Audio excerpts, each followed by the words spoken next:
plena etapa electoral, hacemos un alto para reflexionar sobre la participación de la mujer en la política del Perú y sus implicancias. Así también acerca del voto femenino conquistado hace 60 años. Bien, vamos a iniciar nuestro programa presentándoles a nuestras invitadas. Nos acompañan Diana Sofía Chávez Dávila, coordinadora de proyectos de la Asociación Civil Transparencia. También está con nosotros Sara Beatriz Guardia Aguirre, es directora del Centro de Estudios de la Mujer en la Historia de América Latina y directora de la Comisión Bicentenario Mujer e Independencia en América Latina. Les damos la más cordial bienvenida. Gracias. Antes de iniciar esta conversación, las invito a ver una encuesta acerca de un sondeo ciudadano sobre cuál es la percepción de los peruanos con relación a la población votante, que es más del 50% femenina, y si creen que el género influye en la elección del próximo presidente del Perú. Veamos. Más del 50% de la población votante es femenina. ¿Cree que el género influye en la elección del próximo presidente? No, porque yo no creo que vaya a influir en alguna cosa, ¿no? Que seamos femeninos o masculinos, ¿no? ¿Usted cree que las mujeres, por ser mujeres, votarían por su mismo género? No, estaríamos igual que los hombres, seríamos machistas, ¿no? Feministas. No creo, no para nada, depende de que sea mujer o no. Si está postulando una mujer, no es que porque seamos más mujeres o que el 50% de la población sea mujer quiere decir que vamos a votar por una mujer necesariamente. Se vota por el candidato que realmente se alinea a las condiciones o lo que uno espera de un buen candidato, ¿no? Yo estoy seguro de que sí, porque yo tengo como experiencia haber vivido en Venezuela 25 años y cuando salió el fenómeno Chávez, la mayoría de las mujeres fueron las que le dieron el voto. Bien, y acá en la primera campaña que participó el expresidente Alan García, también se favoreció por el voto de las damas, de las mujeres. Sí, bueno, en estas elecciones del 2016 se va a influir mucho el género femenino, porque ya es hora que en estos momentos hay, por ejemplo, dos candidatas que son mujeres y debe el momento que ya la mujer esté en gobierno, porque las mujeres somos mucho más emprendedoras. Yo creo que sí, porque si se dan cuenta, muchos gobernantes quizás no han sabido dar buenas soluciones al país. Entonces yo creo que quizás una mentalidad nueva o una mujer puede resolvernos muchas cosas, ¿no? Muchas preguntas que tenemos en la ciudadanía, ¿no? No creo, señorita, que influya el género. Cada quien tiene su propia opinión y su propio candidato, pues, ¿no? Sí, porque considero que el Perú es un país machista y muchas personas no ven a mujeres líderes. Obviamente que sí, la población femenina es determinante. Creo que más depende de la juventud que del sexo, ¿no? Porque mayormente la juventud piensa de una forma diferente que más por los sexos. Así que no creo que influya tanto los sexos. No, la decisión de quien tome, por quien vote, es independiente si eres mujer u hombre. Ahora, que si la población de la mujer es muchísimo más grande, de repente por ahí puede influir por el número de la población. No porque, claro, por volumen, exacto, no porque seas mujer o seas hombre vas a votar por alguien, o A o B. Bien, las opiniones están divididas, 50% considera que sí, el otro 50% que no. Influye en la elección del próximo presidente del Perú el hecho de que más del 50% del voto sea femenino en el Perú. Sin embargo, hay un sector que considera que tiene mayor influencia el voto juvenil en general. Bien, queríamos conversar y preguntarles, iniciando ya este diálogo, respecto de ¿qué tan relevante puede ser la participación de la mujer y la representación de la mujer en la política peruana? Mira, yo creo que, y también tomando los resultados del sondeo que hicieron, esta mentalidad ha ido cambiando poco a poco, con mucha dificultad al inicio, pero creo que durante el último congreso, gracias a la representación de las 30 congresistas mujeres que tenemos actualmente, a la discusión de proyectos tan importantes como el proyecto de ley de alternancia de género, con el proyecto de ley de acoso político, se han puesto en agenda pública y en el debate público estas propuestas necesarias para mejorar la participación de las mujeres en el Congreso. Actualmente, como tú bien lo has dicho, las mujeres somos el 50%, más del 50% del padrón electoral, pero casi el 80% del Congreso está compuesto por hombres. Y creo que este abismo de representación entre hombres y mujeres ha salido al aire con la discusión de estos proyectos de ley durante los 2 últimos años, que lamentablemente fueron archivados. ¿Qué significa promover más la participación de la mujer en la política? ¿Por qué es tan importante? Por su condición de ciudadana. Es importante porque es una ciudadana, en primer lugar. Pero yo pienso que la participación también es importante en las zonas donde no hay una atención del Estado. Si tú mides la participación de las mujeres, más se da en la costa o en las poblaciones urbanas.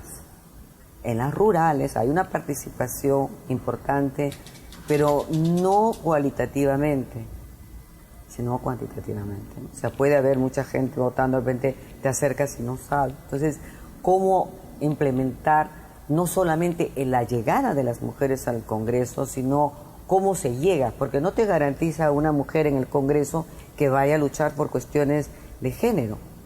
No necesariamente. ¿Por qué? Porque el asumirse como ciudadana de género femenino implica también un proceso y un trabajo que tiene que ver con política, con participación, con una serie de elementos, ¿no? Entonces, si tú haces, por ejemplo, una participación importantísima en la Amazonía, y en la Amazonía tú puedes acercarte a las mujeres, preguntar, bueno, ¿y por qué vas a votar por tal candidato? De repente no lo saben. Entonces, la participación es un término muy grandote, que habría que ubicarlo en varias formas, ¿no? La participación real, como ciudadana, implica conocimiento, implica educación, implica preparación, implica una serie de elementos que yo creo que en este momento no se están dando. Sin embargo, yo creo lo que he dicho Diana, o sea, hay un progreso, evidentemente que hay un progreso. Es decir, cuando se da la ley de sufragio femenino en 1956, tampoco lo está dando un presidente muy demócrata que digamos, porque era Odría. Tan demócrata que en la elección para legitimarse el otro candidato fue otro militar y él votó, entonces fue el único candidato. O sea que, además, en aquella época que se dio esta ley, solo podían votar las mujeres alfabetas, las absolutamente, analfabetas no. Eso a donde yo iba, claro. Recién. Claro, entonces eso te va a una élite. Y eso es a lo que yo voy al comienzo de mi intervención. Esa élite más grande, más completa, se mantiene. O sea, lo que tú tienes que hacer es una labor ciudadana mucho más profunda, mucho más fuerte. A mí me gustaría completar lo que acaba de decir Sara, porque coincide con la observación que en Transparencia hemos hecho sobre los distritos electorales que no tienen congresistas mujeres, y porque además coincide con los distritos electorales que menos mujeres han colocado en las posiciones elegibles en las listas de candidatos. Entonces, en varios casos se van a repetir. Yo diría que, por ejemplo, Madre de Dios, Ayacucho, Pasco, que son distritos electorales que actualmente no tienen congresistas mujeres y que tienen problemas gravísimos de deserción escolar, embarazo adolescente, de trata de mujeres, explotación sexual, van a seguir sin representación femenina. Definitivamente, esto influye de todas maneras. Y ustedes, digamos, consideran que en el caso de las mujeres analfabetas, que tienen derecho a voto como un derecho universal, digamos, ¿esto de alguna manera es favorable para el tema electoral o no? Bueno, es un derecho que es igual para hombres y para mujeres, ¿no? Pero sí, al menos en el trabajo que hemos realizado con mujeres candidatas, sí hemos identificado algo nuevamente que Sara también mencionó, que es que existe un doble filtro y vallas muchísimo más altas que se les exige a las candidatas mujeres al momento de postular. Cuando nosotros trabajamos con candidatas, con precandidatas, les dábamos un certificado que decía que ellas estaban preparadas porque ya conocían las funciones para ser regidora, para ser alcaldesa, para ser consejera regional, porque lamentablemente al interior de sus organizaciones políticas todavía se asume que por el hecho de ser mujeres tienen que probar estar capacitadas para postular al cargo, y a los candidatos hombres no se les exige nada por el estilo. Se asume que por el hecho de que son varones y por el hecho de que históricamente han ocupado predominantemente este espacio, están listos para asumir estos cargos y para postular.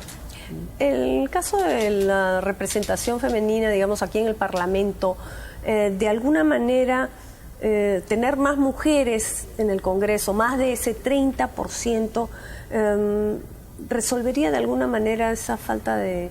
Yo quisiera regresar a tu pregunta anterior, porque lo que tú planteaste es cómo influía la votación en las mujeres que eran analfabetas. Claro, porque se habla mucho del voto informado. Claro, y lo que usted mencionaba, claro, ¿no? Al inicio. Claro, correcto. De que hay que tener conocimiento. Pero quisiera completar en este sentido, claro, porque me parece muy importante, ¿no?, lo que tú has dicho. Para tener conocimiento de la política a veces no necesita ser letrado. Y hay muchísima gente letrada que es absolutamente ignorante en la política. Es cierto. Por consiguiente, yo considero que el voto femenino y masculino, pero estamos hablando del femenino, letrado o no letrado, depende de cuánto conciencia política tiene esa mujer, cuánto ha sido preparada esa mujer para esto, por las condiciones incluso de su propia vida, sin necesidad de recurrir a una universidad. Puede ser dirigentes comunales, que tienen una experiencia extraordinaria. Líderes. Entonces, también eso sí me parece importante insistir, porque leí hace poco un análisis donde decía que el voto femenino era menos importante que el voto masculino, porque la mayoría del voto femenino, no mayoría, pero una parte importante del voto femenino era no letrado. Y no, señores, no es así. Como un voto de segunda clase. Como casi, segunda ¿no? clase, o sea, tú eres, o sea, encima de que eres analfabeta, encima de que el Estado no te ha garantizado la educación, tu voto como ciudadana no sirve, porque es pues de segundo nivel, como es ella. Claro, es importante aclarar eso, ¿no? O sea, puede ser no letrado, pero tener mucho conocimiento de lo que requiere también tu zona, que plantean los candidatos. ¿Cuántas veces has visto gente brillante probablemente que no tiene ningún tipo de conciencia ciudadana, ni le importa? Entonces, ¿cuáles son los parámetros para medir la participación?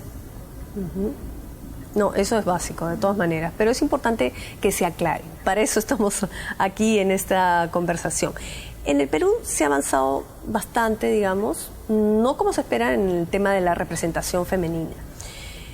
¿Qué es lo que, por ejemplo, en el caso de la Asociación Civil Transparencia, qué consideras que se debe de hacer para aumentar esta participación y por qué?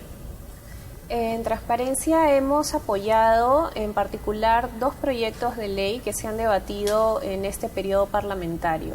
El primero fue el de acoso político hacia las mujeres, porque consideramos que la hostilidad que sufren las mujeres en el espacio político es diferenciada de la que sufren o no sufren los hombres. Pero eso se puede dar, si me permites, desde los partidos, ¿no? Sí, exactamente. Desde los partidos, de hecho, el proyecto de ley contemplaba no solamente el hostigamiento dentro de los espacios de poder, sino desde las bases partidarias. Y el segundo proyecto de ley que nos parece en realidad que daría un resultado inmediato es el proyecto de ley de alternancia de género, porque está llamado a garantizar el efecto que busca la cuota de género, que es un mínimo de mujeres en cargos de elección popular. Lamentablemente la cuota ya llegó a su tope.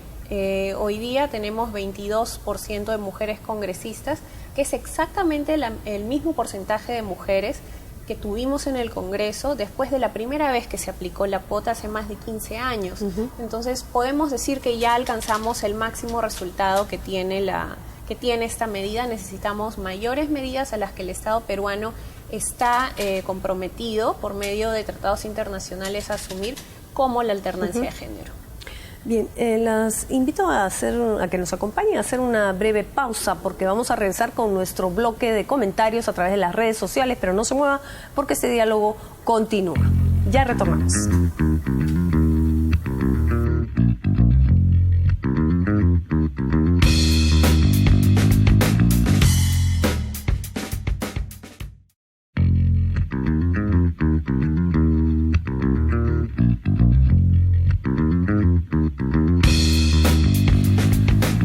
Vamos con nuestro anunciado bloque de comentarios a través de las redes sociales. Y la pregunta que se formuló fue: ¿qué propondrías para que la mujer tenga mayor participación en la política? Pedro Gonzalo Pachacuten nos escribe y señala que se difundan derechos y responsabilidades tanto de la mujer y del varón. Esto desde el sector público. Solo así se incorpora más activo social hacia la sociedad y que la participación en política sea más promovida y que exista alternancia en el poder entre varones y mujeres en todos los cargos que se eligen. Jos Dorat Ens precisa: la participación política debe tener como base la capacidad del ciudadano, no de un género en particular. Así que no se debe mezclar la capacidad con el género porque distorsiona la política. Pilar Chunga Antón considera que se haga vida política desde las escuelas, sin afiliarse, claro está. Renato Ladino Anquise indica que la mitad de congresistas sean mujeres y en los ministerios también. Juan Saldaña opina: creo que se puede fomentar en la ciudadanía gusto por la participación política, pero sobre todo debe haber una ley que diga que para ser congresista debe ser una persona preparada. Bruno Villanueva señala: creo que se debe aprobar la ley de alternancia. Ana Sofía Gilser dice: deben aprobar el proyecto de ley de acoso político que evita las formas de violencia y discriminación contra las mujeres. Bien, estos fueron nuestros comentarios a través de las redes sociales. Síganos escribiendo, no se olvide, y nosotros lo invitamos a continuar con nuestro programa.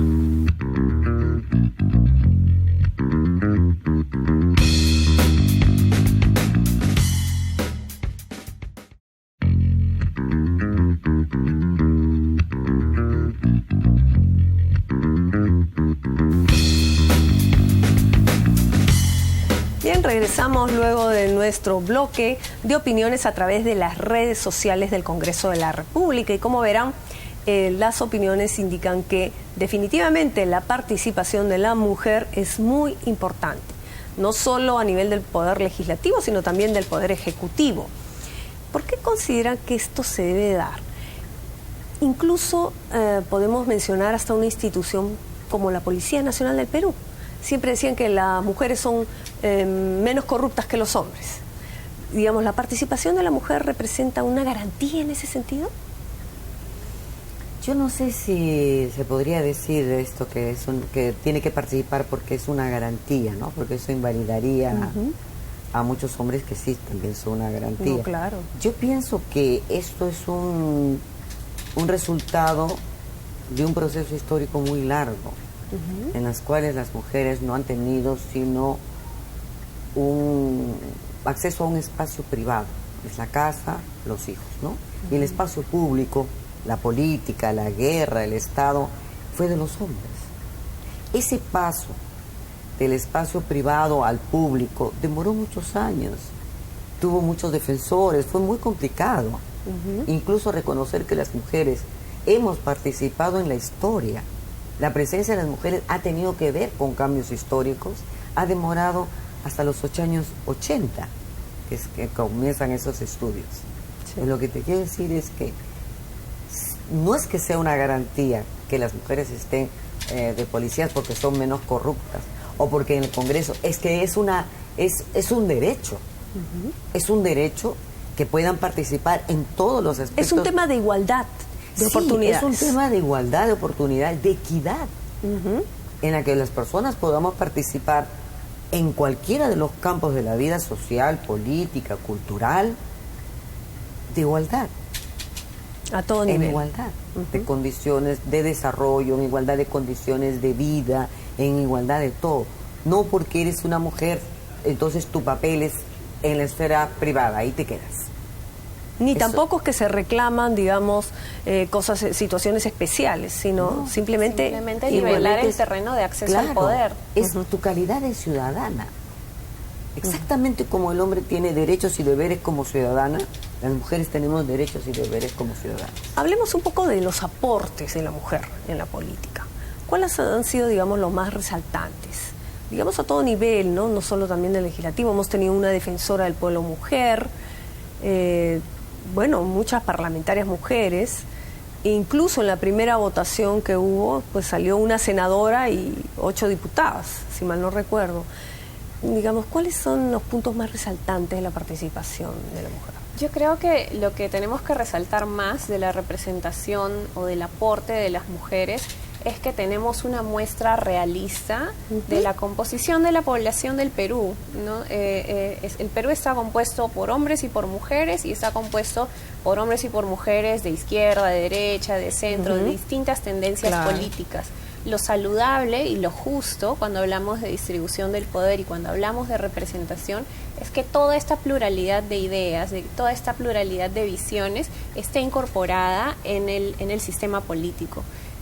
Cuando hablamos de mujeres y de representación de mujeres, muchas personas dicen, claro, porque van a incorporar el enfoque de género, pero no necesariamente es solo esto, ¿no? Porque también existe pues esta visión que dice que las mujeres van a replicar el rol o el desempeño del ámbito privado en los espacios de poder, y así, por ejemplo, las mujeres que están en algunas organizaciones políticas se les restringe el trabajo a la Comisión de la Mujer, luego a las mujeres que están siendo representantes en un consejo municipal se les restringe el trabajo a labores de asistencia, trabajo con el adulto mayor o con niñez, cuando en realidad el ámbito del aporte de las mujeres y la visión de las mujeres puede estar presente y tiene que estar presente no solamente en estos temas, como diría alguna de nuestras congresistas, mujeriles, sino en lucha contra la corrupción, en seguridad alimentaria, en derecho al trabajo.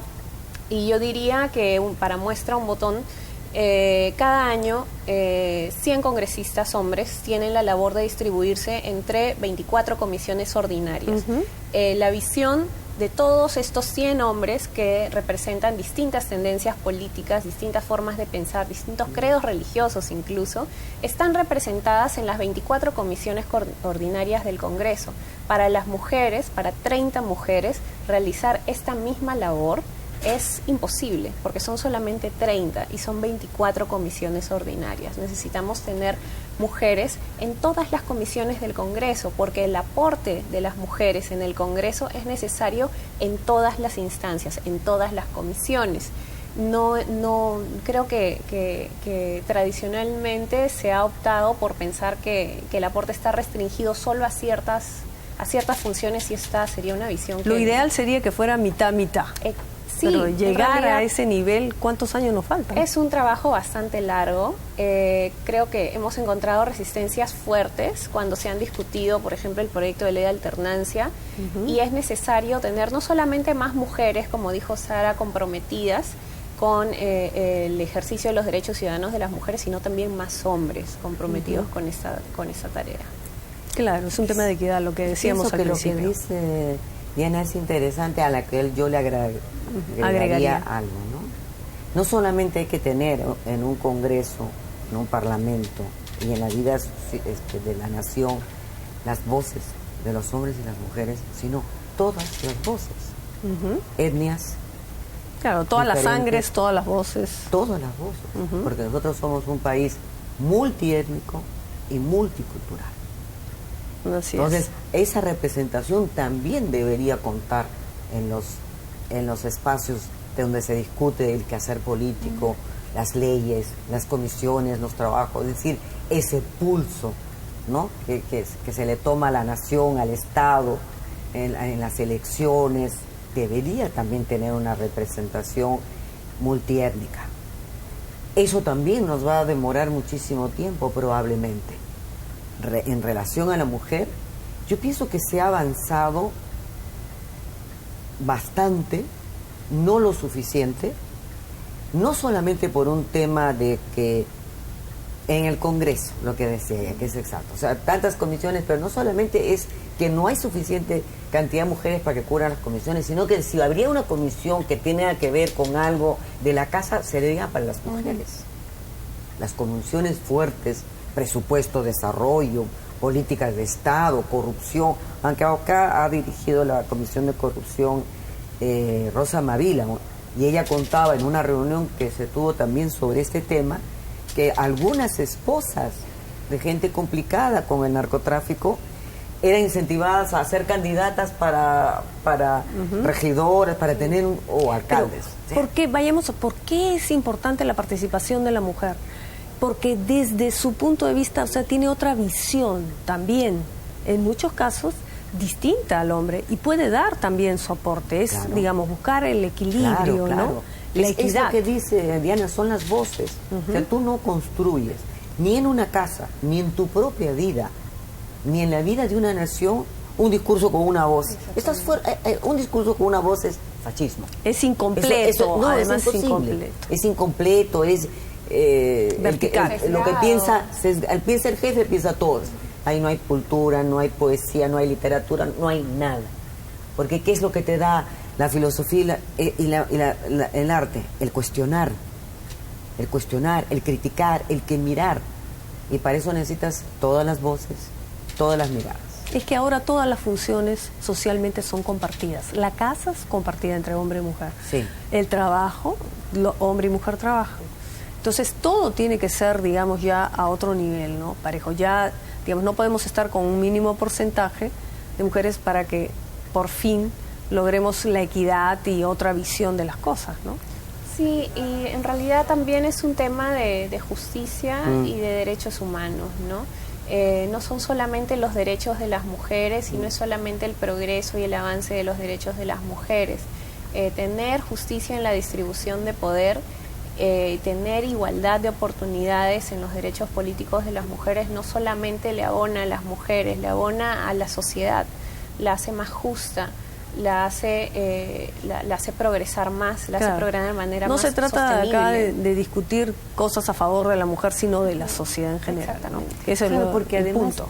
Es curioso, ¿no? Hay en todo estado, con las dificultades de los estados de América Latina en general, hay todo un discurso muy grandilocuente sobre la labor de los hombres, pero sin embargo la que educa a los hijos, esos futuros ciudadanos, son mujeres. Entonces debería haber también un reconocimiento a esa labor, muchísimas veces de una abnegación extraordinaria. En el último censo, ¿cuántas mujeres eran jefes de familia? ¿Se acuerdan cuántas mujeres eran jefes de familia? ¿Y qué significa ser jefe de familia? Tú llevas la comida, tú ganas el dinero para eso, tú llevas a los chicos al colegio y tú los asistes. Y no tienes seguridad social. Nada. Ahí no hay seguridad, no solamente social, no tienes la posibilidad de criar a un hijo con todas las posibilidades porque tiene una sola voz, la mamá. Le falta el papá. Eso es en las casas, en el Estado, en el Congreso. Eso es lo lógico. Bueno, es lo necesario. Ya estamos en el minuto final. Una recomendación así brevísima para, digamos, aumentar esa participación, entender que la gente lo asimile como tal. Yo creo que es importante para las mujeres, pero también para los hombres. Miren, en el Congreso no se ha logrado la eliminación del voto preferencial y actualmente la única forma de lograr más mujeres congresistas es utilizando el voto preferencial de manera equitativa. Yo creo que una medida saludable sería que quienes hagamos uso del voto preferencial elijamos un hombre y una mujer y los llevemos al Congreso, nos informemos cuáles son las propuestas que tienen y nos informemos sobre todo qué van a hacer por las mujeres. Votemos por hombres o votemos por mujeres, asegurémonos bien qué propuestas están llevando y qué propuestas van a apoyar o no van a apoyar cuando lleguen al Congreso. Bien. Yo añadiría a esto que mayor difusión, todititos los medios escritos, televisivos, están centrados en una lucha, no quiero ofender a nadie, medio canibalesca de la política. ¿Por qué no difundir, por ejemplo, este programa? Que se pregunte a las mujeres qué pensamos, qué creemos, o sea, una labor pedagógica, es lo que yo recomendaría a un nivel general en el es país. Que todo parte de la información, ¿no? Si no... ¿Qué enseñas? ¿Qué transmites? ¿No? O sea, qué cosa, incluso todas las imágenes que tú ves de los hombres que son los candidatos son los, es decir, Batman, ¿no? Batman está prácticamente. Y las mujeres prácticamente no aparecen, y si aparece es tangencialmente, me refiero a nivel de Congreso, ¿no? Entonces, o mujeres que imitan, pensando que esa es la manera de llegar una forma brusca que se parece a los hombres, autoritaria, cuando no es el papel. No necesariamente. Entonces yo creo que no sí es debe haber necesario. una mayor difusión, una mayor pedagogía en los colegios, en los institutos, en las universidades. Este programa, por ejemplo, ¿no? Que podría repetirse en todos los canales. No es que uno va a meter ninguna influencia política, simplemente No, educar claro. hasta cómo se debe proceder en política. Lo que se ha hecho acá, yo no me he enterado sino del tema, yo no sabía nada de la entrevista. Todos venimos acá a aportar. Tú nos dices tu opinión, ella da su opinión, yo doy mi opinión. Ni yo te voy a convencer, ni tú. Cada Además uno que con creo su que idea. ahora estamos Eso es la democracia. pero podíamos no estar. Eso es la democracia. Y sería sano igual. Claro. Les agradezco a ambas su Gracias a ti, participación en Voz gracias. Ciudadana. Gracias. Llegamos al final de esta edición, pero los esperamos en nuestro siguiente programa. Hasta entonces. Un ratito, nos...